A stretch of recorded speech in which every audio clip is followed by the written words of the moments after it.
Nelayan di Pulau Bangka kini mengalami permasalahan baru. Mereka takut hasil tangkapan mereka berkurang karena kerusakan lingkungan.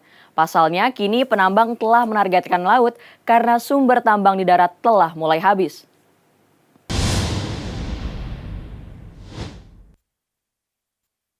Tak jauh dari pantai selatan Pulau Bangka, sejumlah ponton kayu yang dibangun secara kasar berdiri di lepas pantai, dilengkapi untuk mengeruk dasar laut untuk mendapatkan deposit biji timah. Indonesia adalah pengekspor timah terbesar di dunia, digunakan dalam segala hal, mulai dari kemasan makanan hingga elektronik dan sekarang teknologi hijau. Tetapi deposit di pusat penambangan di daratan Bangka Belitung telah dieksploitasi secara besar-besaran, sehingga para penambang beralih ke laut dekat pulau-pulau di lepas pantai tenggara Pulau Sumatera. Sebuah langkah yang menurut para nelayan setempat mengancam mata pencaharian mereka. Jadi dampak yang kami rasakan itu sangat-sangat luar biasa. Dengan menurunnya hasil tangkapan kami yang biasanya kami bisa dapat 10 kilo, sekarang hanya 2 kilo, Pak. Kadang-kadang tidak pernah dapat lagi karena lokasinya sudah dibabat dengan tambang ilegal itu. Peralatan pertambangan lepas pantai dapat menjerat jaring ikan. Sementara metode trol dasar laut untuk menemukan lapisan biji juga telah mencemari perairan yang dulu masih murni. Perkemahan ponton yang bobrok mengeluarkan gumpalan asap hitam dari generator diesel yang bergemuruh begitu keras, sehingga para pekerja menggunakan gerakan tangan untuk berkomunikasi.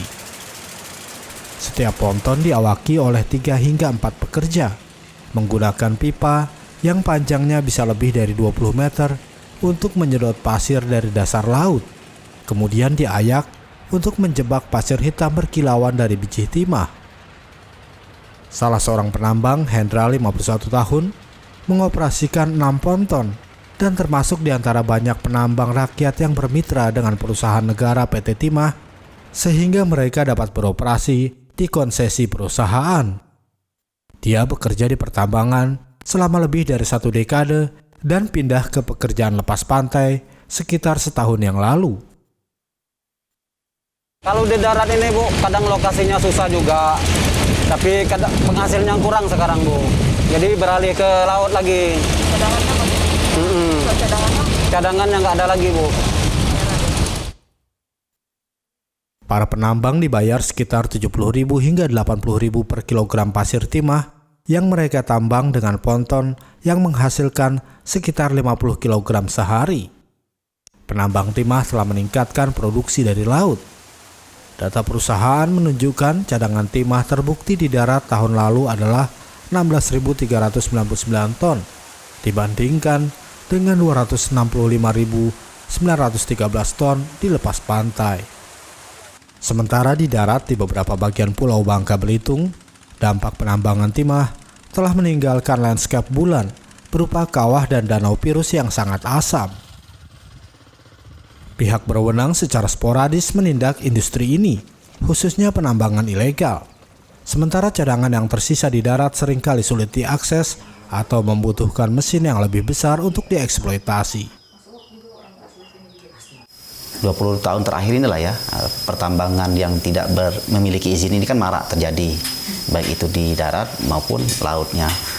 Nah itu, dan ini kemudian menimbulkan konflik di masyarakat, terutama masyarakat nelayan. Nah, dampak yang paling penting juga kemudian terhadap lingkungan yang ada. Ketika kemudian wilayah pesisir ini, pertambangan di wilayah pesisir laut ini menyebabkan kerusakan pada mangrove. Kelompok lingkungan hidup WALHI telah berkampanye untuk menghentikan penambangan di laut.